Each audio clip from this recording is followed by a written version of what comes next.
Bom, gente, boa tarde. Quero agradecer quem já adentrou a sala com a gente. Agradeço demais a oportunidade. Eu agradeço ao Ricardo Escolar, né, amigo de longa data, parceiro, né, parceiraço. O Fábio Apolinário também, um parceiro de longa data, já se vestiu de roupa medieval em uma festa medieval que eu sei, o meu filho. A coisa está tão intrínseca que a gente nem imagina o tamanho disso tudo. Eu estava lá. Você também estava lá, então é bom demais estar com amigos. Eu agradeço demais a oportunidade, né? Eu não vou perder muito tempo apresentando vocês, porque eu sou suspeito de falar, né, o que eu sinto por vocês.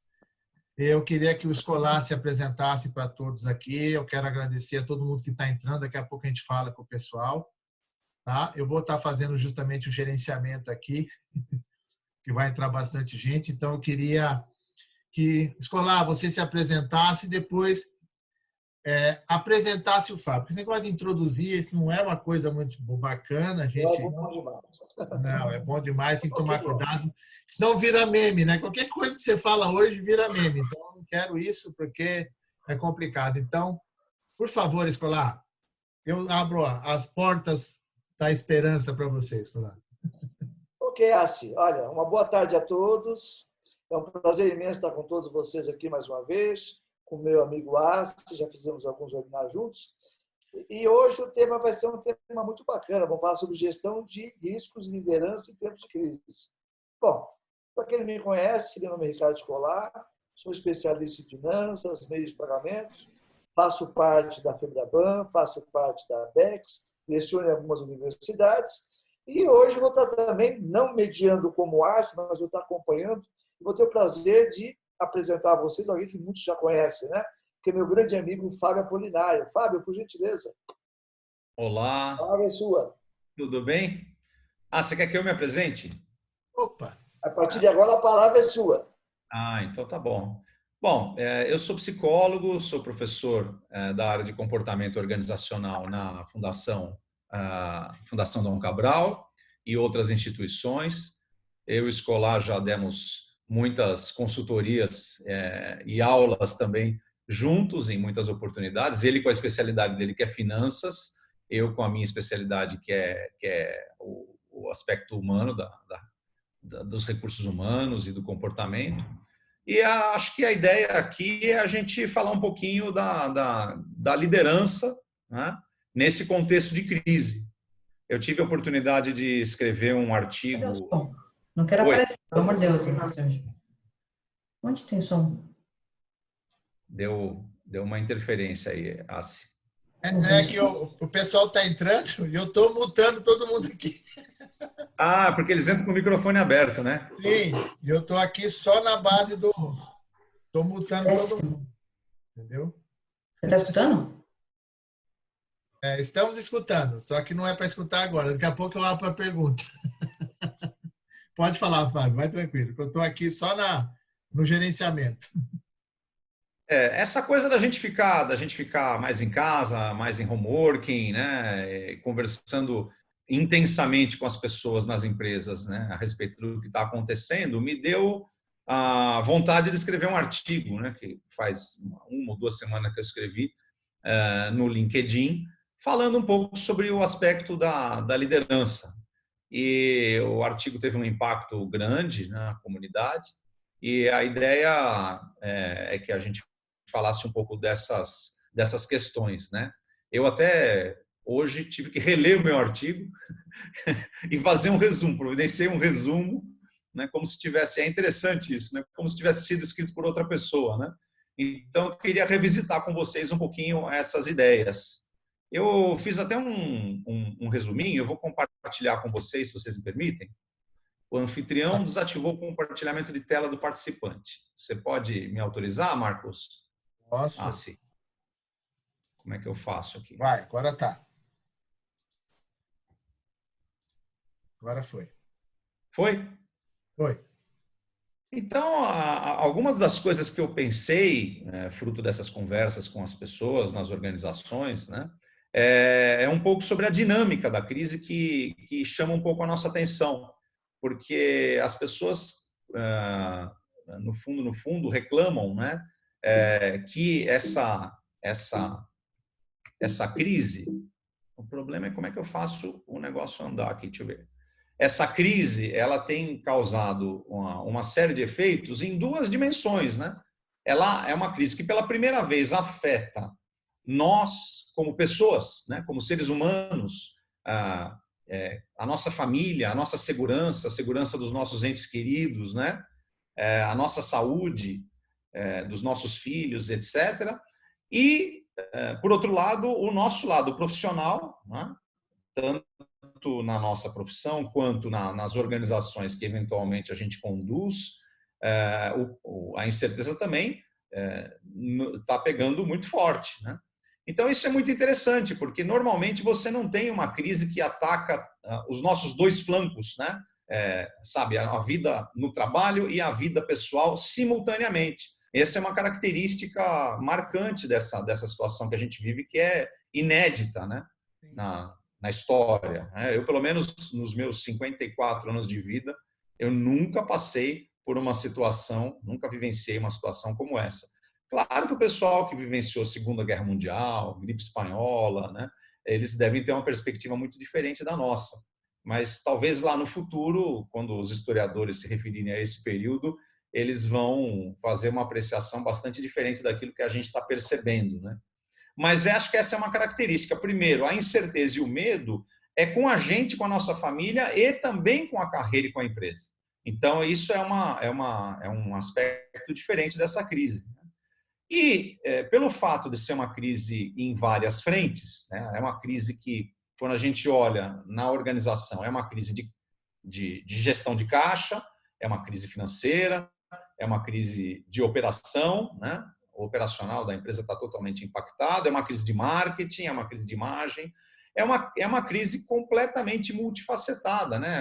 É uma crise que nos faz ter vontade de revisitar o próprio plano de negócios, né? E é aí que eu vejo um pouco da falta de preparo, né, dos nossos líderes. E quando eu falo líderes, eu não estou falando do CEO, né, um diretor, estou falando de líderes de todos os níveis, gerentes, coordenadores, supervisores, e mesmo as pessoas que não ocupam formalmente cargos de liderança, né? Então, existe na minha maneira de ver, um despreparo por causa do nosso perfil, né? O perfil da liderança no Brasil é um perfil técnico. Então, as pessoas, os nossos líderes, eles têm muito conhecimento, muito domínio técnico sobre as situações rotineiras, né? Modelos de compreensão que são aplicáveis, né?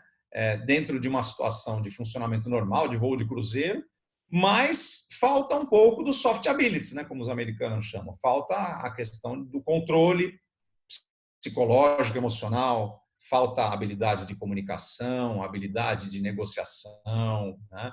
Falta uma série de atributos que são atributos que talvez nesta crise estejam sendo muito exigidos, né? E a gente vê que ao ir para a arena, né? Ao ir para o enfrentamento das dificuldades, eu percebo que está começando a fazer falta, está começando a ficar mais evidente a falta de habilidade, né, de jogo de cintura para fazer uma série de coisas que os líderes antes, não é que eles não tinham que fazer, mas é que antes eles tinham todo um suporte organizacional. Agora tudo fica muito evidente. Como a gente aqui nesse webinar, nós estamos hiperexpostos, né? E nós não temos... Hã? Totalmente expostos, né? E a gente não tem o feedback, a gente não tem, eu não sei, eu não estou vendo as pessoas olhando para mim, né? É um processo muito interessante, a gente vê nas reuniões digamos, essa pobreza, né? Que a informação visual, né? Nos dá dentro das limitações que essas ferramentas estão apresentando, né? Elas deixam a gente meio que quase que falando sozinho, né? Muitas vezes. Você tem que ter uma sensibilidade mais exacerbada, mais assim refinada para poder participar de um encontro virtual, né? Então porque, Fábio, só deixa eu fazer um aporte aqui com o pessoal que está entrando. Nós estamos deixando bloqueado até por questão da internet até para que você está falando todo o processo. Depois nós vamos abrir um pouco para perguntas para o pessoal. Aí a gente abre a tela para a pessoa aparecer também, quem quiser, porque teve gente que eu já ouvi o áudio. Não, não, não quero aparecer, não quero aparecer, que eu já ouvi aqui, né? Então, assim, depois, daqui a pouco nós vamos abrir. E como tem o chat aqui também, se alguém quiser fazer alguma pergunta, já pode fazer, porque a gente faz, eu faço aqui a pergunta para vocês e produzo a pergunta depois aqui, tá? Para o pessoal que está nos assistindo, tá bom? Eu Ou estou só durante aqui também. fazendo monitoramento, até porque, para poder facilitar aí, se você toca o barco, perdão, tá? Desculpa aí. Imagina.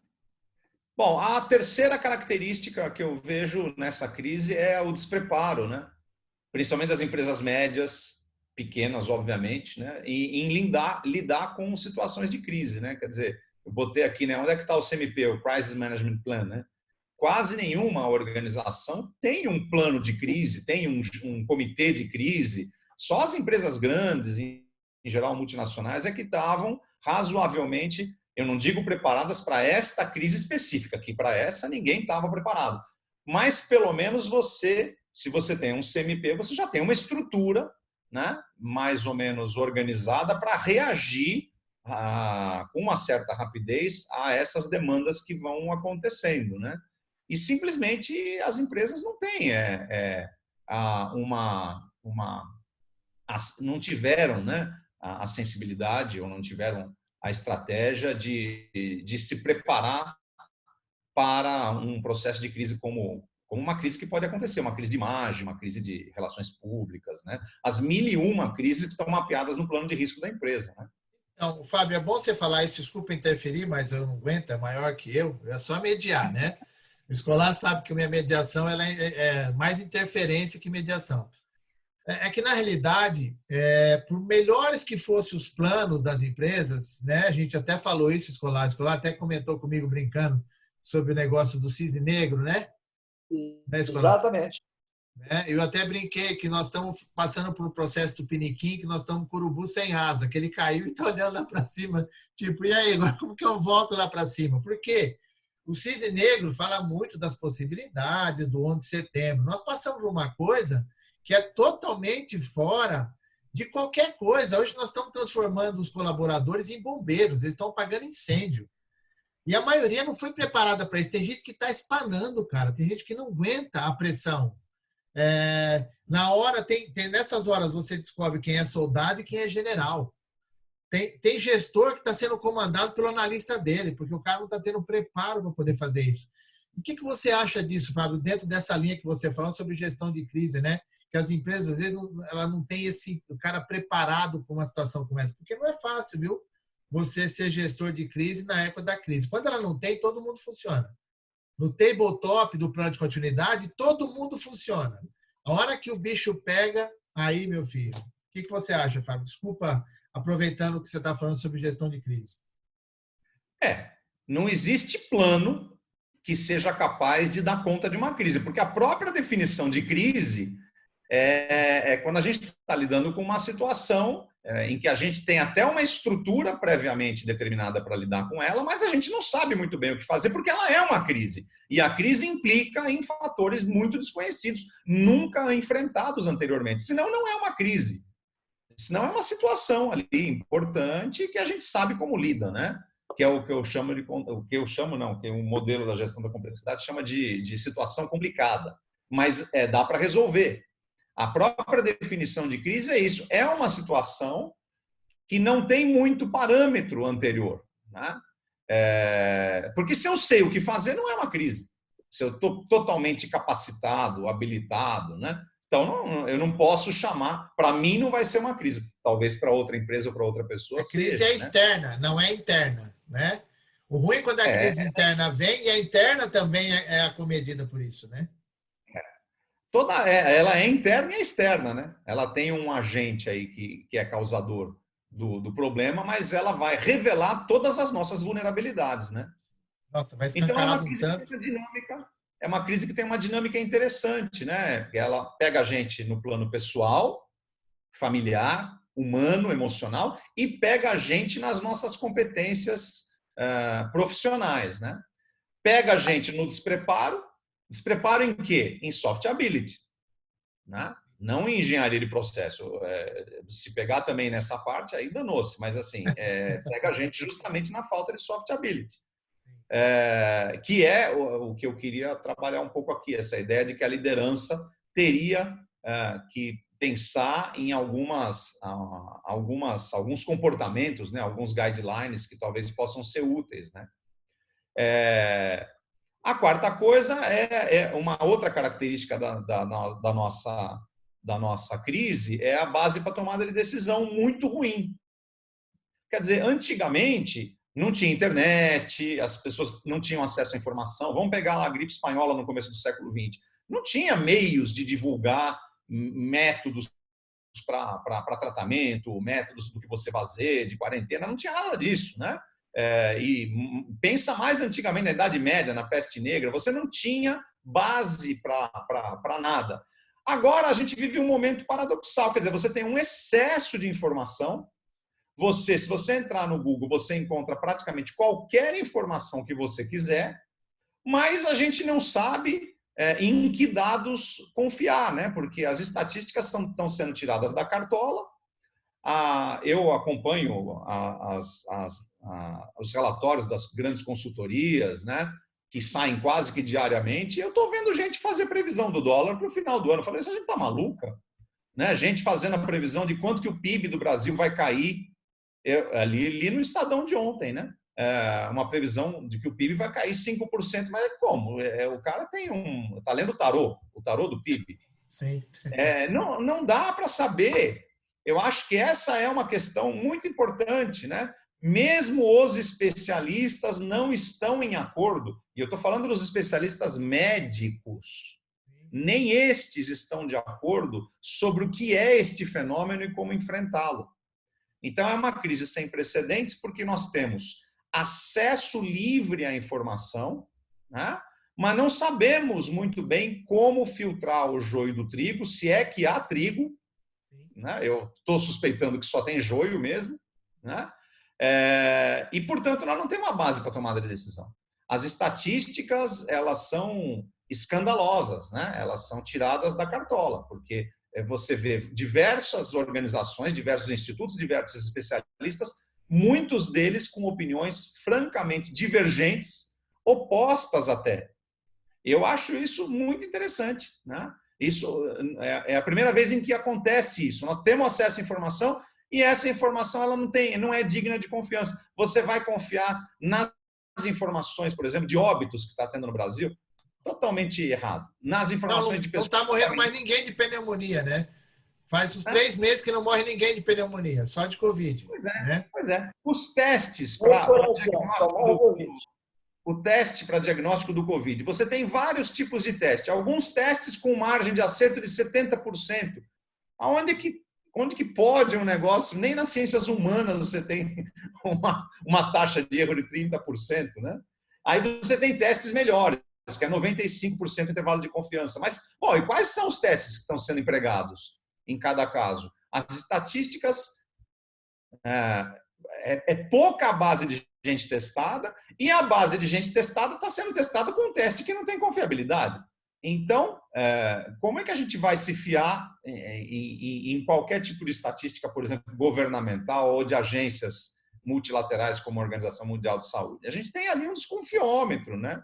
Uma coisa muito na base da sensibilidade local de cada especialista que está falando de acordo com o que ele está vendo ali no seu cantinho. Fábio, só vou lembrar um estadista nosso, que nós conhecemos bem, que disse o seguinte: companheiro, eu ponho qualquer número, ninguém sabe que o número está sendo feito mesmo com quem fez, a estatística é minha e o povo acredita. Se todas as crianças na rua que eu falei estivessem na rua, como que nós temos 200 milhões de pessoas no Brasil, eu falei que tem 100 milhões de crianças na rua, e ninguém questionou esses números, companheiro. Presta atenção. É mais ou menos isso, cara. Cada um busca a sua informação. Tem especialista da Globo, por exemplo, que explicou um gráfico outro dia na televisão e falou que a diferença era um palmo. Você chegou a ver isso, não? Um palmo? Ela chegou na tela, tinha o gráfico da curva e do pico e falou assim, tá vendo, gente? A diferença aqui é um palmo. O novo parâmetro de análise de gráfico agora é um palmo. Ela botou na tela assim a mão, falou assim, ó, é um palmo a diferença que tem de um ponto para o outro. Eu falei assim, olha só, eu estudando tanta coisa. A unidade média, em que a unidade de medida era o tamanho do pé do rei.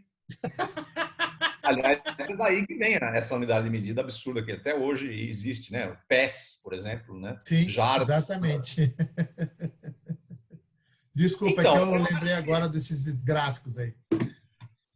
Essa é a dinâmica, né? E aí, dentro dessa dinâmica, né, o que fazer? Então, aí que eu penso naquilo que eu posso pensar como psicólogo, né, que é o papel do líder, né? Tem uma frase do filósofo grego Epicuro que eu gosto muito, que é a seguinte: os grandes navegadores devem a sua reputação aos temporais e às tempestades, né? Você, como o Escolar falou no início, né? Ou você falou no início, não me lembro quem falou aqui, dos generais e dos soldados, né? É numa situação de crise que você tem uma possibilidade do líder, sabe, nadar de braçada, né? E se nós vamos superar essa crise ou não, vai depender justamente da qualidade das nossas lideranças políticas, empresariais, educacionais, né? Em todos os níveis, familiares, né? Em todos os níveis. Então, assim, realmente, não são os fatores da crise per se, né, exógenos, que vão ser, na minha opinião, e eu posso estar errado, é sempre bom lembrar, né, que vão determinar o sucesso de cada organização e de cada família, de como é que vão enfrentar e como é que vão ou não superar essa crise. Mas é a qualidade do líder. Eu acho que essa é a principal variável, né? E eu acho que o líder pode fazer a diferença com alguns comportamentos que têm que ser alterados nesse momento de crise. O primeiro é a maneira como o líder se comunica, né? O líder ele tem que se comunicar, em primeiro lugar, com muito mais frequência do que ele se comunicava antes. Porque quando as pessoas estão desestabilizadas, tecnicamente, emocionalmente, eu preciso realmente de orientação. Às vezes nem de orientação, mas eu preciso da presença, né? Uma presença tranquilizadora, estabilizadora do líder. Então, para isso, eu não posso mais ter aquele CEO que se comunica com a empresa uma vez por ano, né? Uma vez por semestre, uma vez por mês. Eu preciso ter ali a diretoria da empresa, eu preciso ter ali os membros ali do upper management presentes ali quase que diariamente, né? Porque as pessoas, se elas não forem informadas por quem de direito, elas se informarão do jeito que elas quiserem. E aí nós vamos ter a rede de boato, a rádio peão, né? A rádio peão eletrônica agora, que é numa modalidade diferente. Né? Então, assim, ou o líder ocupa, o líder na empresa, eu estou falando, ele ocupa esse espaço de comunicação, ou esse espaço vai ser tomado pelo boato, né? Pelas ideias absurdas, pelos fake news aí da internet, das redes sociais e do disque-disque, que agora não tem mais nem um cafezinho para ter o disque-disque, né? O disque-disque agora é nas conversas a dois aí pelo WhatsApp, né? Então é preciso que o líder ocupe o espaço de comunicação e que ele, quando fizer isso, seja claro, né? A gente não espera que o líder saiba as respostas, porque ninguém sabe. Eu acho que esse é um aspecto importante. Mas ele tem que estar lá. Olha, eu estou aqui, estamos todos aqui no mesmo barco, tentando entender o que está acontecendo, né? Tomando esta e esta ação, corrigindo se for necessário, mudando a estratégia se for necessário, e vou vir aqui, dia sim, dia não, falar para vocês o que está acontecendo, de maneira clara, de maneira direta, né? Mas, ao mesmo tempo, tranquila, porque agora o que realmente não faz falta é gente descompensada, né, na organização, destrambelhadamente, deixando as pessoas mais nervosas do que deveriam estar naturalmente, né? Aliás, essa é uma das coisas que tem se discutido muito. Você tem que passar para as pessoas o senso de urgência, né? Por exemplo, a questão da quarentena, a questão de lavar a mão, a questão da máscara. Você tem que passar o senso de urgência, que é uma doença que mata, que é uma doença que tem essa característica, aquela outra, mas, ao mesmo tempo, você não tem que passar em tranquilidade. Então, é uma coisa muito difícil. Veja como é um soft ability, né? Você tem que passar a gravidade, mas não pode deixar as pessoas em pânico. Então, realmente, aqui eu preciso de pessoas com um patamar superior de comunicação. Não é qualquer um que consegue fazer isso, não. As pessoas ou caem para um polo ou caem para o outro. Ou caem para o polo da negação. Não está acontecendo nada. Isso é uma gripezinha. Fiquem tranquilos. Daqui a pouco tudo volta ao normal, né? Ou cai para o polo do pânico. Vocês não têm noção. Só quando começar a gente morrer gente na sua família que você vai ver o que está acontecendo. Vai morrer 100 milhões de pessoas, não sei aonde. Os hospitais vão estar lotados, vai ser um desastre. Ou você tem esses dois polos aí. Você não tem mais o moderado, né? A pessoa lá que tem o equilíbrio de se comunicar de maneira clara, né? Mostrando ali os pontos, né, de gravidade, mas passando tranquilidade. Quer dizer, a gravidade você passa no conteúdo da mensagem. A tranquilidade você passa no jeito que você se comunica. Entende? Então, é mais fácil você trabalhar o conteúdo do que a forma, né? É na forma que os líderes pecam, né? Que eles não sabem muito bem como moderar isso. Desculpa, você estava querendo falar faz tempo. Problema. Não, é que você está falando sobre comunicação clara, inspiradora, frequente e tal. A Rosângela Bamba fez uma pergunta aqui, né? Como manter a equipe motivada quando há o temor de rescisão do contrato iminente? Há o temor de rescisão de contrato iminente e há também o temor dos próprios gestores da organização, né? Estão com os seus empregos. É aquilo que o Nassim Taleb fala do skin in the game, né? Tá todo mundo com a pele no jogo, né? E o CEO também pode perder a empresa. Né? Então, tem empresas aí de determinados segmentos que também estão sob risco. Né? Então, é um risco, é uma situação em que todos estão inseguros, né? Do CEO a pessoa que tem a atividade mais simples na organização. Mas eu entendo muito bem o sentido da pergunta da Rosângela. Né? Manter motivado agora não é mais só uma questão de informação. Né? É uma questão de como é que você se conecta, se vincula, né, com as equipes. Porque o que você pode prometer para as equipes? Você pode prometer que a empresa não vai demitir? Não. Muito pelo contrário. A gente não pode, a gente não tem certeza nem do nosso emprego, né? Quanto mais o da equipe. Mas você pode se comprometer com a equipe com algumas coisas que você tem controle. Por exemplo, né, lutar pela equipe. Né, fazer o seu melhor. E agir no sentido de que todos façam o seu melhor. Agora, não é hora da gente gastar energia pensando num futuro sombrio. É hora da gente olhar para o que está acontecendo no aqui e agora e resolver os problemas que vão aparecendo na nossa frente. Quer dizer, não é uma hora para os paranoicos, né, e desesperados. É uma hora para as pessoas com pulso firme e com tranquilidade. Então, é uma coisa que é um papel da liderança. Acho que talvez eu vá trabalhar um pouco essa dúvida da Rosângela ao longo de outras ideias que eu queria compartilhar aqui, né? Vai mandando, vai mandando. Para mim, pessoalmente, eu acho que é extremamente relevante o exercício de algumas capacidades e alguns princípios comportamentais no plano do indivíduo, né? No plano do líder como ser humano, né? Então, algumas coisas eu acho que vão ter que ser muito necessárias, mais necessárias do que o normal. A primeira delas é coragem. A coragem, inclusive, de ter que tomar decisões difíceis, como, por exemplo, demitir pessoas, desligar pessoas. Como, por exemplo, realocar recursos, né? Como, por exemplo, reorganizar processos e o funcionamento dos departamentos e das áreas. Então, eu vou precisar de muita coragem para comunicar isso e para fazer aquilo que tem que ser feito. Essa é uma coisa. Né? Uma outra característica que eu acho que é fundamental aqui é o meu aqui. Desculpa. É um PABX isso? Não, é que está aqui do lado meu telefone. Tem telefone na casa inteira e tem um ramal aqui. Desculpa, eu perdi a chance. Eu queria pensar com vocês um pouco a respeito do otimismo, né? Eu acho que essa é uma situação em que nós, sobretudo, precisamos ser otimistas. Aí você vai falar assim, mas espera aí, olha para os dados, né?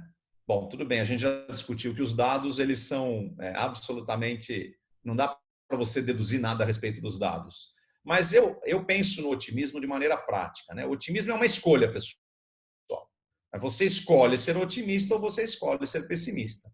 É claro que os realistas, os pessimistas, eles costumam dizer que, na verdade, eles estão sendo realistas, né? Eles estão olhando para um futuro provável. Mas o futuro, meus caros, é um futuro aberto. É um futuro de possibilidades. Então, está na mão de cada um escolher quais são as possibilidades em que eu quero me focar. O futuro eu não sei, eu não tenho nenhum controle sobre o futuro, né? O que eu posso é trabalhar no aqui e agora. E no aqui e agora eu posso escolher ser otimista. Ser otimista é você ter um viés para imaginar um futuro com possibilidades, né? É diferente de você estar esperançoso, né? Porque assim, a palavra esperançoso, você espera, né? É uma coisa meio passiva, né? Eu espero que aconteça tal coisa, mas está completamente fora das minhas mãos. A pessoa otimista, ela pensa num futuro possível e ela trabalha para que esse futuro aconteça. Então tem um aspecto muito prático, muito empoderador, né, nas pessoas otimistas. Elas podem ser, pode ser que elas não consigam obter o sucesso que elas desejam, mas elas estão na luta. Elas estão olhando para as melhores possibilidades. Eu estou escolhendo olhar para um futuro, né, em que eu tenha esta e esta possibilidade. E já que eu defini que é esta, eu vou tentar trabalhar para que isso aconteça. Isso é ser otimista. Não é uma esperança baseada numa fé, né, irracional em que alguém vai nos ajudar e que Deus vai acabar com essa epidemia no mês que vem. Não é isso, né? Então, assim, a situação é esta. O que nós, dentro do nosso escopo de atuação, podemos fazer para trabalhar para o futuro melhor possível? Qual é o melhor futuro que você pode imaginar? Isso é ser otimista, né? É claro que as pessoas, né, você que trabalha com gestão de risco, né, o escolar, e eu acho que trabalha com gestão de risco, pensa assim, bom, mas é claro, quando a gente faz uma análise de risco, a gente tem que pensar também em tudo aquilo que pode dar errado. Pode, deve, é óbvio, né? Isso aí chama-se, como é que é aquele ditado, sopa de galinha, né? Caldo de galinha, nunca faz mal a ninguém, né? Você tem que ter prevenção, você tem que ter o princípio da precaução. Mas você não vai focar a sua energia naquilo que possivelmente pode dar errado no futuro, né? A gente tem que trabalhar ativamente naquele futuro que a gente escolhe, né? E pode ser que a gente não consiga, mas não importa. O importante é você estar trabalhando nesse sentido, porque se você for pessimista, e isso também é uma escolha, certamente você vai caminhar para esse futuro desgracento que você está imaginando. Então, o líder ele tem que equilibrar bem isso. Ele não é uma poliana, né? Ele não é uma pessoa desconectada da realidade, ele sabe muito bem o que tem de bom e o que tem de ruim para acontecer, mas ele opta por trabalhar por um futuro que ele decidiu qual é, né? Conseguindo ou não. Isso é ser otimista, é uma coisa muito ativa.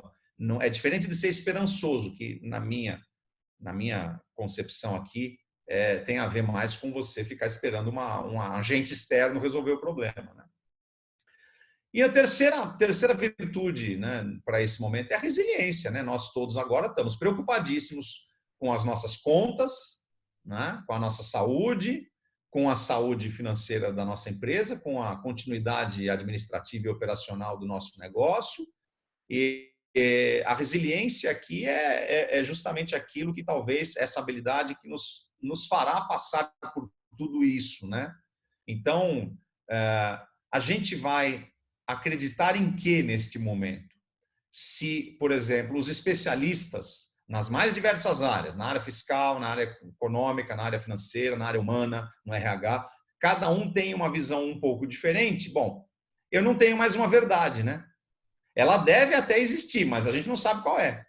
A gente não tem ideia de como essa situação vai evoluir. Então, o que eu posso fazer? Eu posso retornar aos meus princípios básicos. Então, é um convite, né, para os líderes e para as equipes e para as pessoas em geral voltarem para os seus princípios. Quais são os seus valores? Né? Quais são as suas atitudes básicas frente à vida? Qual é o propósito da empresa? Qual é o seu propósito como ser humano? Né? Por que você está vivo nesse mundo? A gente tem que voltar para o básico. Porque, no que diz respeito aos aspectos de previsão em relação a como a situação vai evoluir, como essa crise vai evoluir, nós não temos certeza, nós não temos controle sobre nada. Então, quando a gente não tem controle sobre nada, a gente tem que voltar para dentro e voltar para os princípios básicos. Você acredita em Deus ou não acredita? Você vai acreditar na Organização Mundial de Saúde e seguir as suas recomendações ou não? Você vai ter que tomar uma decisão. Você vai acreditar no que você lê na Folha ou você vai acreditar no que você lê no Estado? Nós temos que tomar decisões nesse momento. E podem estar erradas, mas você não pode ficar feito uma barata tonta, correndo para tudo quanto é lado, para tudo quanto é notícia que aparece, né? Nós vamos ter que fazer escolhas. Faça a melhor escolha que você puder fazer nesse momento, com o melhor da sua inteligência, né? E volte aos princípios básicos. Em que você acredita? O que é realmente importante na sua vida? E no caso da empresa, os fundamentos da empresa. O caixa, o cliente, o delivery do serviço. Vamos esquecer das complicações, das grandes estratégias. Vamos voltar para os fundamentos. Eu acho que os gestores, como o escolar, por exemplo, devem concordar comigo. Vamos para os fundamentos, né? Porque vamos esquecer os planos sofisticados. Aquilo que a gente sabe que funciona e que é o básico da gestão. Né? E reconhecer o contexto. Posso fazer um comentário, se permite? Pois não. Pois não. Desculpa, eu não resisti. Eu estava esperando você acabar as tuas virtudes. E eu, como consultor de empresas, se a gente pega muitos casos, eu colocaria, e até te pergunto, você é mais humanas que eu, até quero saber o teu parecer, mas, na minha opinião, na minha visão, eu penso que faltou uma virtude aqui muito importante que eu percebo no dia a dia e que leva muitas empresas a quebrar, inclusive no momento atual, que eu chamo de flexibilidade. O que é isso? Como é que eu enxergo a flexibilidade? Casos de inovação. A gente percebe, e na atualidade, muitas empresas passaram pela dificuldade e continuam a insistir aonde? Apenas em produzir, voltar a produzir. Ele não para repensar o negócio, ele não para repensar para onde ele vai caminhar. Dou até um exemplo pessoal. Um dos meus cunhados, um dos irmãos da Mara, ele tem um negócio de restaurantes no interior de São Paulo. E ele nunca tinha pensado em delivery na vida dele, não queria delivery, porque o negócio dele era vender ali. E agora, até dias atrás, conversando com a Mara, falou, meu Deus, eu descobri o delivery e eu acho que quando acabar tudo isso, eu vou trabalhar com isso. Então, o que você pensa desse aspecto da flexibilidade de parar e repensar as coisas? Eu vou, na verdade, você adiantou um pouco, eu vou falar um pouquinho disso mais lá para frente. É uma virtude organizacional, né? Não, mas é perfeito isso que você falou, né? É que nós somos meio acelerados, Fábio, por isso, entendeu? A gente fica aqui se contorcendo. Eu e o escolar, a gente é acelerado por natureza, fica tranquilo, tá? Mas toca o barco. Não, mas o escolar está coberto de razão, né? Vamos voltar para o Darwin. O Darwin já dizia lá que não é a espécie mais inteligente nem a mais forte que sobrevive, mas aquela que vai ter a maior capacidade de adaptação. As outras perecem. Então, a capacidade de adaptação organizacional é fundamental. Por isso que eu vou falar em abertura à inovação aqui, por exemplo. Né? Mas eu estou vendo exemplos espetaculares de adaptação, nesse sentido que você falou, escolar. Por exemplo, vamos imaginar um fisioterapeuta. O fisioterapeuta ele tem uma maneira de trabalhar que é específica, ele tem que atender o paciente, ele tem que botar a mão no paciente, fazer ali manipulações ali, músculo-esqueléticas, etc. E tal. Bom, eu fiquei imaginando, né? Porque eu tenho um amigo que é fisioterapeuta, osteopata, eu falei, nossa, ele deve estar... Como é que ele está se virando? Porque a carteira dele, a agenda dele zerou, né? Mas eu estou vendo fisioterapeutas fazendo trabalho à distância. Falei, mas como é que pode uma coisa dessa, né? É lógico, ele não pode fazer exatamente o mesmo trabalho, mas ele pode fazer orientação, ele pode dar aula para as pessoas como é que elas podem se alongar, né? Fazer coisas simples, movimentos simples, né? Que não haja risco para as pessoas fazerem nas áreas que a gente imaginava que nem seria possível. Talvez o cabeleireiro, né, o barbeiro, o cabeleireiro que ganha a vida cortando cabelo, ele vai ter que fazer umas lives aí ensinando como é que ajeita o cabelo, né, estando ele sem corte, né? Ou ensinando ali a você dar um tapa no seu cabelo, cortando você mesmo, né? Eu não sei, as pessoas estão achando as soluções mais inovadoras dentro, cada uma, da sua especificidade, né? E as empresas, elas têm que fazer a mesma coisa, né? E eu acho que o que fazer passa por um reconhecimento de contexto. E aqui, se vocês me permitem, eu não sei como é que está o nosso tempo aí, Assim.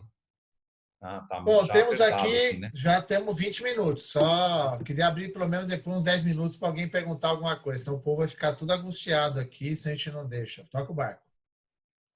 Eu não vou me alongar mais, não. Mas eu só queria dizer que, dentro da lógica da gestão da complexidade, que é uma das coisas que eu estudo, né, você tem 4 contextos. O contexto simples, o contexto complicado, o contexto complexo e o contexto caótico. O contexto simples é quando você sabe qual é o problema e como resolve o problema. Para cada problema tem uma resposta clara.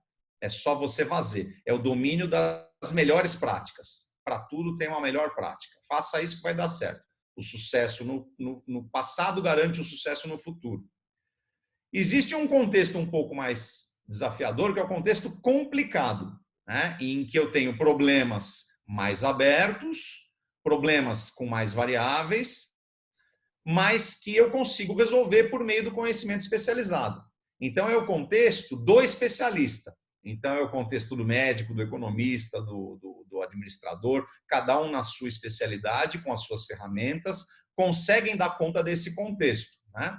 Por exemplo, uma cirurgia. 2 médicos podem até divergir ali do método, né, de fazer aquela cirurgia, mas tanto um quanto o outro vai funcionar.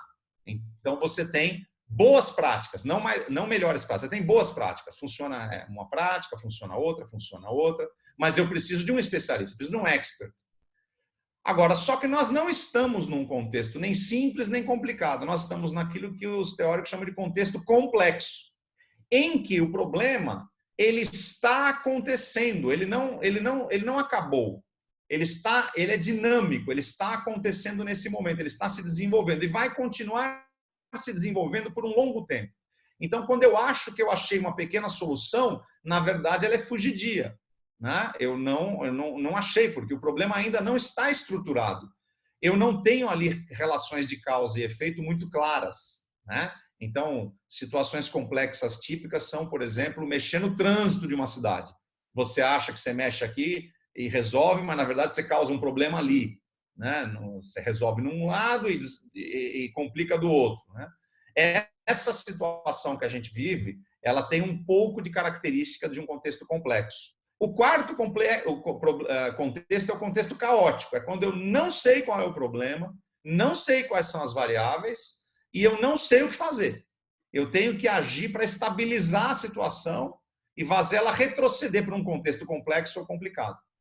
Eu vejo que a crise que a gente vive, ela é uma mistura de contexto caótico com contexto complexo, né? Então, a crise mesmo surge dentro de um dos conceitos que são mais caros aí dos teóricos da complexidade, que é o conceito de emergência.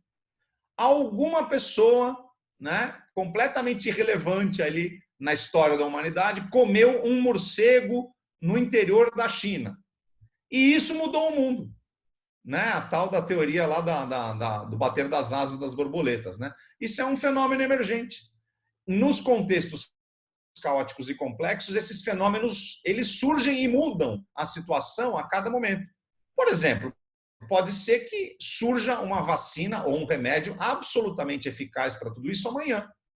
Ou pode ser que não surja, né? Ou pode ser que aconteçam outras coisas. Essa é a característica do contexto que a gente vive, que é o contexto caótico complexo. Emergem fatos novos todos os dias que tornam a situação muito dinâmica. Então, como é que eu lido com esse tipo de situação? Não é certamente usando os modelos de gestão tradicionais. O jeito de lidar com isso é uma gestão um pouco mais experimental. Eu tento, funciona, não funciona, né? É o que os americanos chamam de try hard, fail fast, né? Tenta logo, erra logo e tenta de novo. Entende? É uma coisa, usar mesmo o raciocínio experimental. Eu não sei o que vai funcionar. Eu tenho que estar aberto para isso. Eu tenho que primeiro reconhecer que eu não tenho certeza de nada. E nem é requerido da gente que é líder ter certeza mesmo. A gente só pode ter certeza do nosso comportamento, daquilo que a gente pensa, daquilo que a gente sente. É nesse sentido que a gente pode inspirar as pessoas. Não podemos inspirar as pessoas com certezas técnicas a respeito das coisas, porque elas não existem.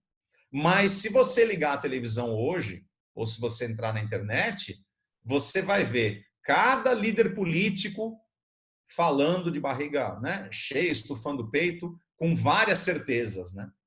Cada médico dando ali a sua opinião, como se aquilo fosse a coisa mais clara, né, e objetiva da face da Terra. Eu acho inacreditável isso. Bom, então, como é que é? Nós estamos todos errados? Eu acho que é um pouco assim, né, a situação. A gente teria que voltar um passo atrás e falar assim, olha, realmente, nós não sabemos muito bem como lidar com isso, não sabemos muito bem como é essa situação, não temos as respostas. Vamos fazendo o nosso melhor a cada instante, no momento presente. Aí entra um pouco a questão que a Rosângela colocou, mas como motivar as pessoas, né? Eu acho que nós podemos convidar as pessoas a serem mais maduras. É uma situação de emergência, é uma situação de crise. E numa crise, nós não temos certeza. Porque a gente tiver certeza de alguma coisa, não é crise. Se o Dória tiver certo, não tem crise nenhuma. Ele sabe o que fazer. Se o Bolsonaro está certo, também não tem crise nenhuma, ele sabe o que fazer. Se o médico lá uma vez eu vi uma live de um médico lá da Unicamp falando, né, sobre o vírus, sobre a doença, sobre a evolução, ele tinha todas as certezas. Eu fiquei até tranquilizado com o vídeo dele, só que no dia seguinte não. Só que não. No dia seguinte tem outro especialista dando uma outra visão. Nenhum deles está errado, é isso que é interessante, né? São verdades parciais, porque é a característica da situação, ela é dinâmica. Quando você acha que compreendeu, ela já mudou. Então você não pode mais dizer assim, eu sei o que fazer, eu tenho certeza que a coisa tem que fazer isso, tem que usar essa ferramenta, eu vou agora. Não, vou usar, que ferramentas você vai usar? SWT, você vai usar as velhas e boas ferramentas de planejamento estratégico. Agora é hora de rasgar tudo isso aqui e olhar para a realidade, para os fatos no dia a dia e resolvendo o problema que aparece na nossa frente. Isso que você falou agora, isso que você falou, eu e o Escolar, nós falamos na quarta-feira passada, né? Que as pessoas comentaram sobre o planejamento estratégico, se agora é hora de rever o planejamento estratégico. Não. Agora, deixa ele de lado. Se o seu planejamento estratégico não tinha nada disso, você vai olhar ele para quê? Né? Para arrumar mais confusão. Então, na realidade, agora a gente tem que é o que eu falei, assim, eu não estou totalmente desmotivado, eu estou motivado a dizer o seguinte, vamos aprender com o erro, né? Eu tenho falado isso para os meus alunos de controles internos de compliance e risco, anota tudo que está acontecendo, vamos entender o que a gente pode melhorar, tem coisas que nós vamos descobrir, que nem o Escolar disse do cunhado dele, nunca quis fazer delivery, agora ele tem que se render ao delivery. Eu agora estou descobrindo que eu posso fazer consultoria para alguns clientes sem precisar viajar todo mês e vou reduzir os custos de hospedagem, passagem aérea com o meu cliente, podendo fazer alguns trabalhos à distância e as viagens vão ficar mais esporádicas. Quando você tiver que fazer uma reunião, tem coisas que às vezes o presencial ele é essencial, mas não vai precisar viajar tanto. Até os meus consultores estão se adaptando a entrevistar as pessoas à distância.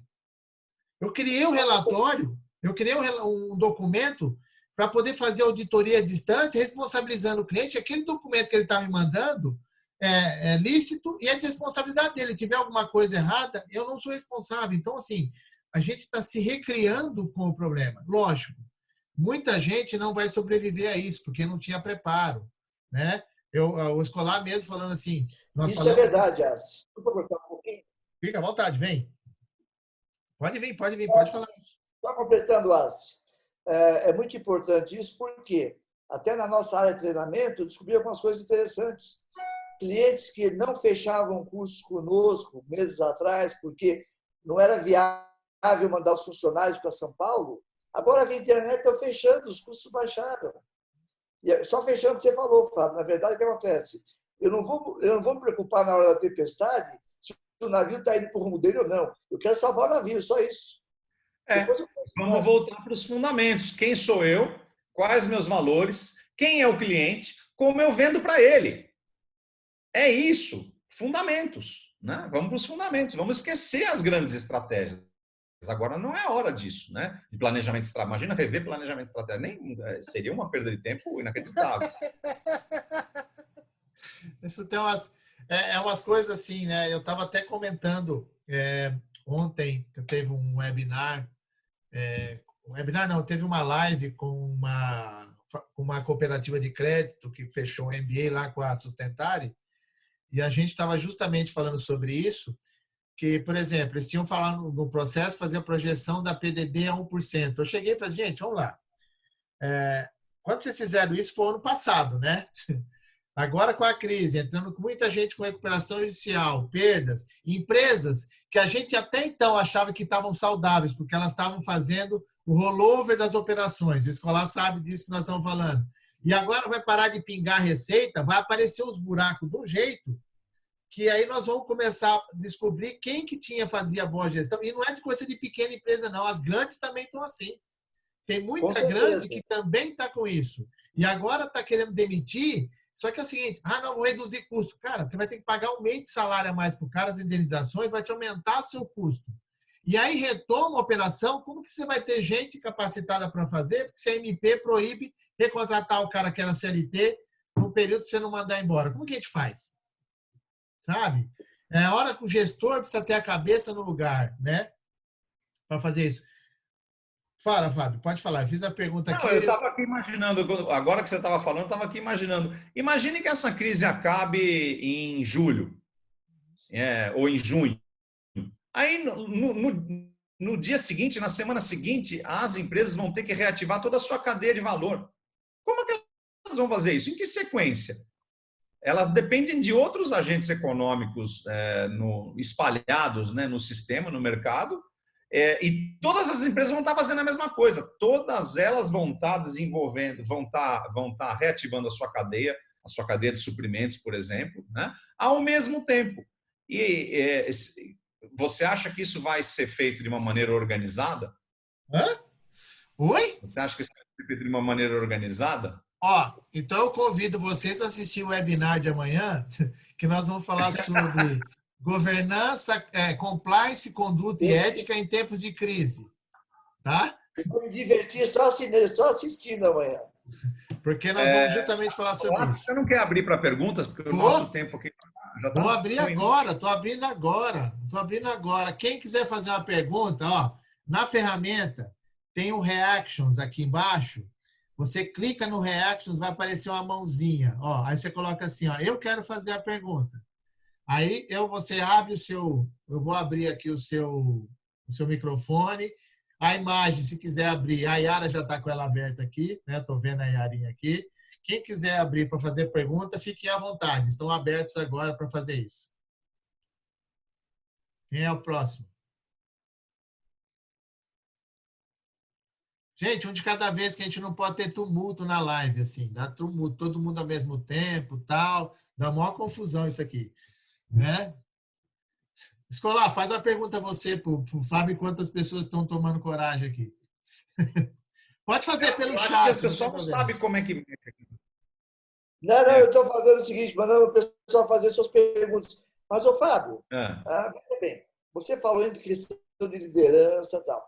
Um ponto importante, eu vi que você não falou em momento algum, talvez esteja embutido nos seus comentários, mas como é que fica a questão da transparência? Bom, ela fica como sempre ficou. Nunca houve transparência total, né? Quando se trata... Aliás, quando se trata da vida, né? Não é só na gestão, né? A transparência, ela é um conceito um conceito fugidio aqui. É o máximo de transparência que pode existir num dado momento, né? Por exemplo, você tem duas empresas ali que estão prestes a fazer uma fusão, você vai ser transparente uma semana antes da fusão acontecer? Quer dizer, isso não faz nenhum sentido, né? A gente vive olhando para a transparência como se ela fosse um valor absoluto. Ela não é um valor absoluto, ela é um valor relativo, né? é o máximo de transparência que pode haver momento a momento. E eu tenho que trabalhar nesse limite máximo aí, que seja, digamos, conveniente para a estratégia, né? Você sabe que isso que Fábio, Eu você acho que comentou, Fábio, tem uma Fábio, pergunta aqui, ó. Tem uma pergunta da Dalila Barbosa. Vou abrir o microfone dela aqui agora. Pode perguntar, Dalila. Olá, boa tarde, tudo bem? Parabéns aí pelo webinar. Nessa discussão que vocês estão trazendo, sobretudo a questão da liderança e da governança, eu trabalho numa autarquia federal, onde a alta direção ela é composta por um grupo de conselheiros e que entre si eles não concordam, né? Não são convergentes à situação da crise, né? E na condução. Então há algumas coisas soltas. Então a minha pergunta é: como gerenciar os riscos e como eu posso contribuir, colaborar e buscar inovações, propondo saídas aos problemas apresentados nesse cenário tão dinâmico e com uma alta direção pouco acessível às nossas sugestões. a bola é tua.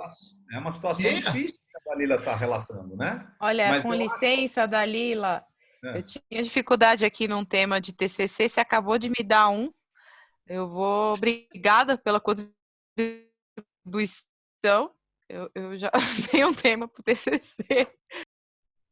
Aí, tá vendo? Dalila, sabe o que eu acho? Eu acho o seguinte, o líder, né, do sistema em questão, o líder da empresa, o líder da área, do departamento, ele tem que chamar as pessoas para uma conversa e dizer assim, gente, o processo político está interrompido a partir de agora.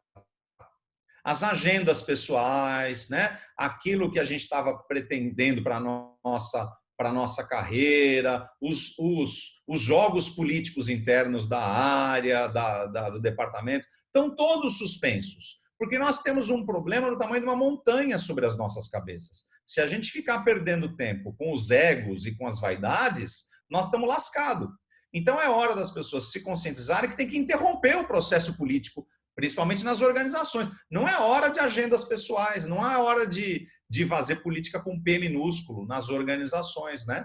É uma hora da gente colocar tudo isso de lado e olhar para o aqui e agora, para os fatos e para os problemas que se apresentam nesse momento, e todos nós vamos olhar para isso e vamos tentar resolver. Então, eu imagino uma mesa, né, de diretoria que tem um passado, né, que já tem um relacionamento nos últimos anos, né, de que um não gosta do outro, um faz futrica contra o outro, que um ali quer derrubar o outro. Bom, no caso de uma empresa, de uma organização estatal ou uma organização pública, talvez ela não possa quebrar, né? Talvez ela não possa deixar de existir. Mas se for uma empresa privada, isso aí não vai terminar em boa história, na minha opinião. Eu acho que é um momento da gente... E é o líder da organização que tem que determinar esse tom. Vamos parar com o processo político, vamos suspendê-lo, né? Porque agora não é hora de vaidades, né? De egos e de gente com certezas. Pelo contrário, é hora da gente raciocinar em cima do que está acontecendo, né? E abandonar as nossas teorias. Eu vou dar um exemplo real para vocês, viu, Fábio? Vou dar um exemplo real aqui, Yara, segura um minutinho. Tá frio onde você está aí, Yara? Você está de cachecol, tô até com frio aqui já. Só de ver você de cachecol já me deixou com frio, tá louco? Deixa eu comentar uma coisa. Eu tive que interceder num cliente meu que estava tendo umas discussões dessa. Eu entrei online com todo mundo e disse, ó, a partir de agora, o pronome eu, o pronome ele, o pronome eles não existe mais. O único pronome que nós vamos conjugar aqui é nós. Tá? Ou se você quiser falar como fala na periferia, é nós, mano.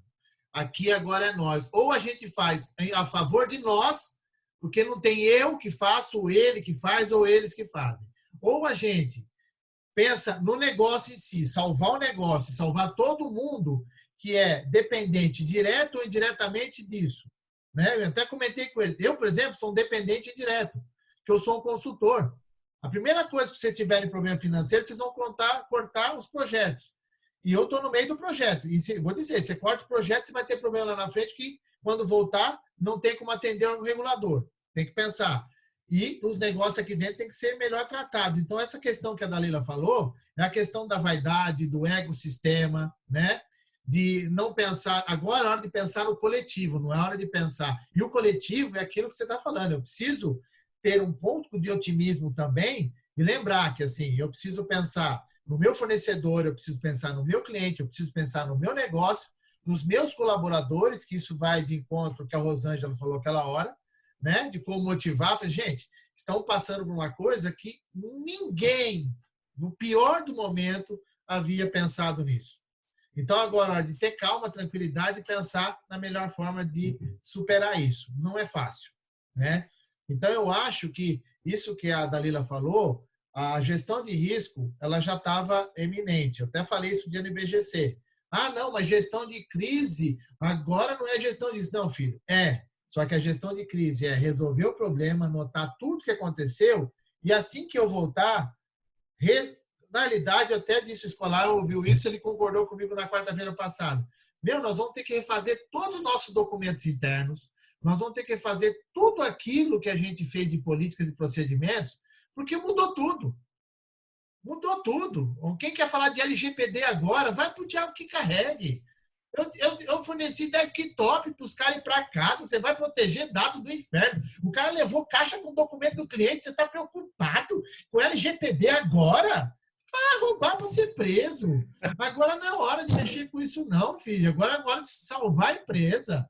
Depois eu volto. O cara foi dar VPN para todo mundo, descobriu que o servidor não cabia todo mundo. Né? Porque o pessoal acha que home office, Fábio, é o cara ter acesso ao e-mail da empresa, trabalha no computador dele e manda o arquivo por e-mail. Vai roubar de novo. Nunca pensou nessa porcaria. Eu vou disponibilizar depois para vocês um artigo meu de abril de 2011, que eu já estava falando sobre home office, sobre o risco do processo, sabe? Porque, assim, as pessoas, ninguém olhou para isso, sabe? Numa necessidade de fazer. Então, há 9 anos atrás, eu já estava falando, precisa mudar a legislação, as pessoas só têm acesso remoto só para alta gestão, para os colaboradores. Então, falta muito isso das pessoas pensarem em proteger o negócio. Não, faz oba-oba, um monte de coisa bonitinha, e aí o gestor fica com aquele, como falta muito gente interna para assessorar, né? Tem muita gente de compliance sendo mandada embora agora, porque só falou de anticorrupção e lavagem de dinheiro, e agora a empresa precisa entender de TI, precisa entender de finanças, precisa entender de contabilidade tributário e o RH, e eles não podem apoiar. Eu estou meio nervoso, porque eu estou de saco cheio de ver esse monte de Walking Dead do compliance que surgiu, que tudo especialista, parece Walking Dead, é compliance, e nunca ajudou bosta nenhuma. Eu tô puto. Desculpa, abri meu coração agora. Agora já foi. Perdão. Se alguém quiser falar alguma coisa, fica à vontade. Que raiva, cara. Porque assim, nunca trabalhou pensando no negócio. Todo mundo pensa só fazer a frescurinha, o oba-oba. A Yara tá rindo porque ela já teve aula comigo, ela sabe que eu sou doido isso ao vivo, na aula, na família, sou desse jeito. É isso que a gente tem que fazer, mudar o jeito de fazer. Ufa. É isso aí, Márcio. Se a gente está num transatlântico maravilhoso, indo a 10 nós por hora, com céu de brigadeiro, né? A gente pode pensar no cisquinho do compliance. Agora é hora de pensar em produto, dinheiro, cliente. Coisas básicas, os fundamentos. Nós temos que voltar para o básico. A maioria está parecendo a banda do Titanic, Fábio. Tem muita gente que está parecendo a banda do Titanic. O barco rachou no meio, o cara está tocando, velho. Mantendo a pose e tocando piano de cauda. Tá, é hora de pegar a gaita e tocar a gaita, porque senão não vai sobrar ninguém. Eu sei que tem mais alguém que quer fazer alguma pergunta? Aproveita que nós vamos encerrar já. Porque tem muita gente que precisa voltar a trabalhar aqui. Tá. Fala, Yara. Oi, boa tarde para os outros. Eu queria saber o seguinte, você vai falar sobre justamente essa questão, essa que eles tocaram e o que a Dalila falou, é relacionado a um conflito ético também, né? Porque, afinal de contas, você está ali tratando o que você está colocando em questão, né? O que é mais importante? E isso você vai tratar nesse outro webinar amanhã, é isso? Você vai falar de Sim, compliance, vai falar de... sim. Então, Ética, acho que conduta, vai ser mais picaretagem. abordado amanhã, é isso? Ética, conduta, picaretagem, ser vergonhice, safadeza, vai estar tudo lá amanhã. E eu só Tá bom, vou... então acho que é melhor acompanhar amanhã. Fica tranquilo, porque amanhã vai ser o Rodrigo Bertocelli, que é fundador do Instituto Não Aceito Corrupção, né? Eu só aceito propina, não aceito corrupção. Eu propina eu Ah, tá aceito, ótimo. então não aceito, porque é uma coisa diferente de se tratar. Fábio, Escolar, eu queria que vocês fizessem suas ponderações finais aqui. Eu agora agradeço de coração essa aula que você deu aqui. Eu me senti mais humano, né? Eu me senti mais humano, que eu achei que só eu que era perturbado, descobri que tem mais gente igual a eu, então estou feliz com essa parte. Divido essa perturbação com todos que estão aqui presentes. Fábio, primeiro você, depois o Escolar, para fechar isso com chave de ouro. Obrigado. Legal. Eu acho que é isso. O meu raciocínio aqui como psicólogo, né, como pessoa da área de comportamento Vai nas me oferecer uma organizações. consultoria agora. Não, Depois é disso... pensar esse ângulo do comportamento do líder, né? Mas a crise é multifacetada, ela tem outros aspectos também, O importante é a gente entender o seguinte: nenhum de nós dá conta de resolver coisa nenhuma, né? É cada um com o seu conjunto de conhecimentos ali na troca, né, de ideias, que a gente vai sair dessa. E para isso que precisa suspender o jogo político, né? Para isso que precisa de boa vontade entre os homens. Então, vamos usar um termo cristão aqui, né? Exatamente. Precisamos nos desarmar. Imagine o conselho, né, que a Dalila estava falando, do conselho de administração. Precisa se desarmar, as pessoas precisam se desarmar e olhar para o problema, que é um problema gigante, né? E potencialmente mortal para as organizações. E para nós, pessoalmente, também. Então, eu acho que, abordando pelo lado da liderança, pelo lado do comportamento, é um fundamento que a gente não pode deixar de lado. Ok. Bom, Assi, eu queria agradecer muito a oportunidade sua de participar, mais como mediador ouvinte, porque quem falou mais foi o Fábio, né? Que é um parceiraço também como você. A gente está sempre junto, fazendo algumas coisas. E eu tenho certeza que todas essas conversas que nós estamos fazendo vai ajudar bastante a gente a poder sair, né, com muitos aprendizados dessa crise. Eu queria lembrar só uma frase que eu pus hoje aqui, para o seguinte: olha, adaptando uma fala do Martin Luther King, viu, Fábio? A nossa conjuntura. Ele falou assim: ou passamos por isso como irmãos, ou morremos todos juntos como idiotas. É uma frase que você tirou do meu artigo, seu sem vergonha. Exatamente. Eu falei, Fábio, para você ouvir. Aproveitando aqui, né, para quem tem o meu livro Gestão de Riscos com Controles Internos, no capítulo dos artigos, no artigo número 11, eu estou falando sobre o futuro do compliance de TI, tá? É de abril de 2011. No meu blog também tem, marcosassi.com.br. Você coloca lá o futuro do compliance de TI, vocês vão achar o artigo de 2011, 6 de abril de 2011, fez 9 anos agora, onde eu falei toda essa questão da mudança que deveria ter e com as pessoas não vivenciaram isso, agora estão sofrendo na pele a falta de gestão, a falta de liderança, a falta de comportamento, né, preventivo. Esse que é o primordial. Bom, gente, eu quero agradecer a todos que estiveram aqui com a gente. Eu vou disponibilizar esse webinar no nosso canal do YouTube depois, se alguém quiser, que é alguém que chegou depois, não viu o começo, tá? Eu vou disponibilizar isso. Agradeço demais, tá? A Dalila Barbosa está mandando parabéns e mandou estender isso aos demais, né? Eu agradeço aí a oportunidade. Gente, o negócio é ser otimista sem ser louco, ser pessimista sem ser muito depressivo, tá? Então a gente tem que estar balanceando isso. Eu não sei como que vai ser isso, mas eu vou fazer umas consultas contigo, viu, Fábio? Porque depois desse meu ímpeto aqui, eu acho que eu estou precisando de tratamento. Você acha? Não. Mas a gente troca uma ideia. Então tá bom, fica tranquilo. Gente, obrigado de coração. Um abraço a todos vocês. Um Uma boa semana para vocês. Obrigado, senhores. Tudo de bom. Um abraço. Prazer. Obrigado, gente. Tchau, tchau. Um abraço a todos. Tchau, Fábio. Tchau, tudo de bom. Tchau, um abraço. Tchau, Yarinha. Faz tempo que eu não te vejo, minha filha. Ah, sim, preciso falar com você. Sobre TCC? É. Tá todo mundo me procurando para falar sobre TCC? É, TCC, eu soube. É. Falou de risco, fala com o ACE. Falou de Então, controle, fala com o eu ACE. preciso saber. Eu vou mandar um e-mail para você com umas perguntas sobre o que eu posso fazer e o que eu não posso. E se a gente puder falar por telefone, depois a gente dá uma palavrinha, você fala o que dá, o que não dá. Não estou cobrando por ligação, não. Pode ligar, tá? É. Depois a gente conversa melhor, você me dá uns toques, ver o que você acha.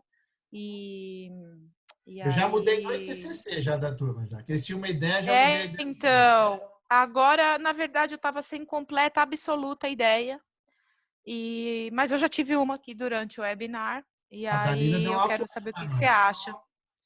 Teve a Dalila e foi uma boa ideia mesmo.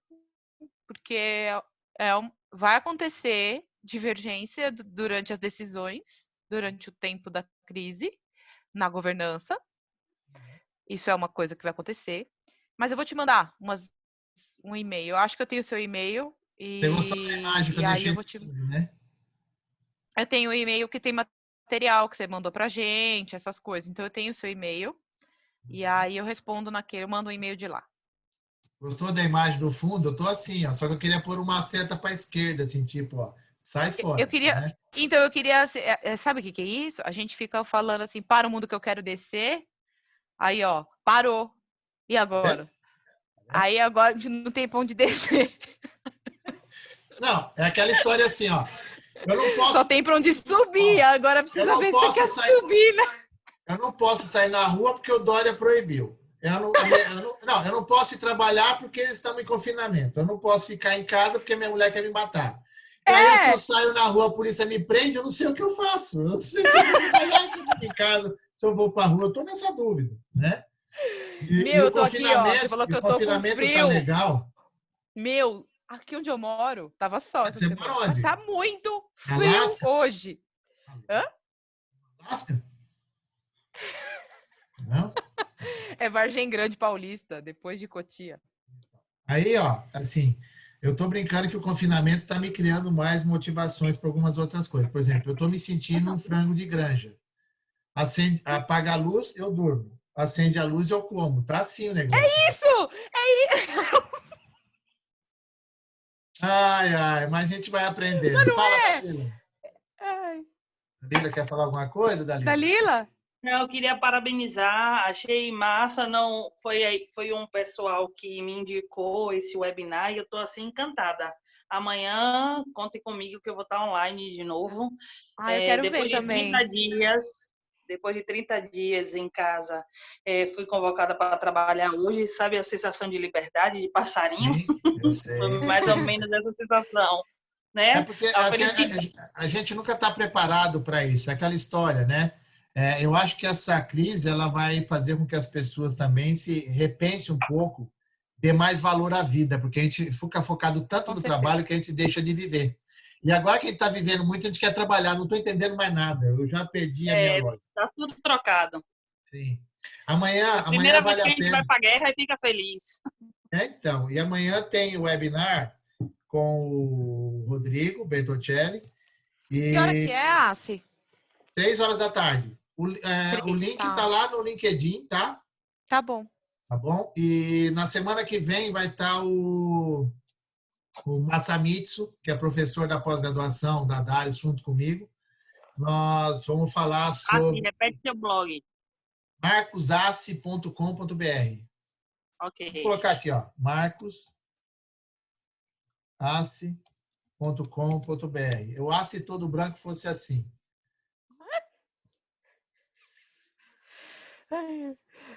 Assi, eu queria tanto trabalhar com vocês. Tem secretária?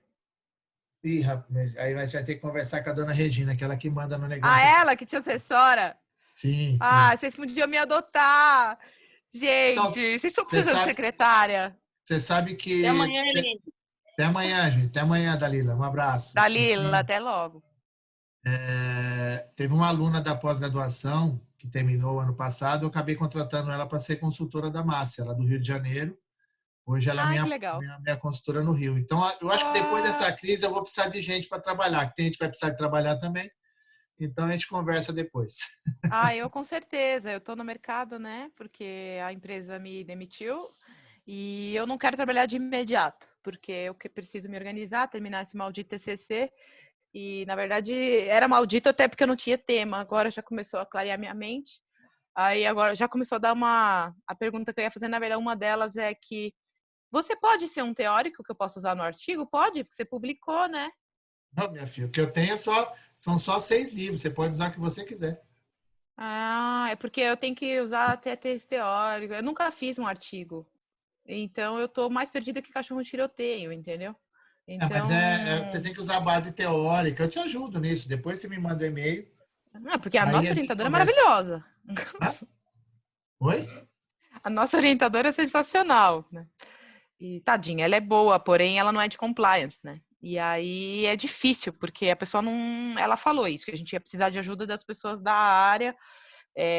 Então, assim, claro, não quero abusar de ti, mas... Vem, pode vir quente que eu tô fervendo. Mas eu preciso ler rápido, né? Então eu selecionei um monte de artigos, eu vou ler eles essa semana para dar uma relembrada nas minhas ideias também e questões, né? É que quando eu estava na aula, o povo não quis comprar meus livros. Agora está sofrendo para buscar assunto, entendeu? Pois é, agora eu vou ter que comprar o livro. Vou ter que comprar. 2, eu já olhei lá, eu olhei seu site hoje. Aí que eu descobri que tinha um webinário, por isso que eu entrei atrasada. A Anta aqui já não seguia antes, né? Mas tem os que foram gravados, Você falou que vai ficar... já está tudo lá no site. Que bom. Tá Aí eu vou site, ver. tá? Porque ajuda, né? Quando você ouve a pessoa falando, é diferente. Se precisar né? de algum livro, você fala que eu mando entregar na sua casa autografado, tá bom? Mentira! Eu Verdade. quero. Vou precisar de 2, né? O de com risco. Qual é? Eu achei que riscos e eu queria fazer uma coisa relacionada a compliance como mitigador de risco, né? Mas eu falei para a Jéssica que eu estava querendo fazer assim. Eu gosto mais de pensar no processo. Eu acredito mais que o controle no processo ele é um elemento mitigador de risco. Ele é uma ferramenta de compliance. A verdade é o seguinte. Entendeu? Você não tem gestão de risco se você não tem controles internos e compliance implementado. Para implementar controles internos e compliance, precisa ter processos mapeados, tem que ter ciência disso que está fazendo, senão você não tem o que fazer. Tá? Você cria ferramentas que não servem para nada, entendeu? Então, vamos pensar nisso, a gente trabalha, eu te auxilio lá, tá bom? Mas como é que eu vou falar isso em 10 páginas? É fácil.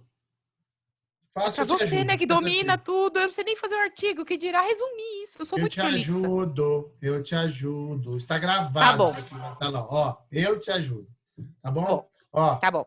Beijo. Um beijo. Obrigado. Eu te mando e-mail. Vai se falando. Beleza. Beijão. Tchau.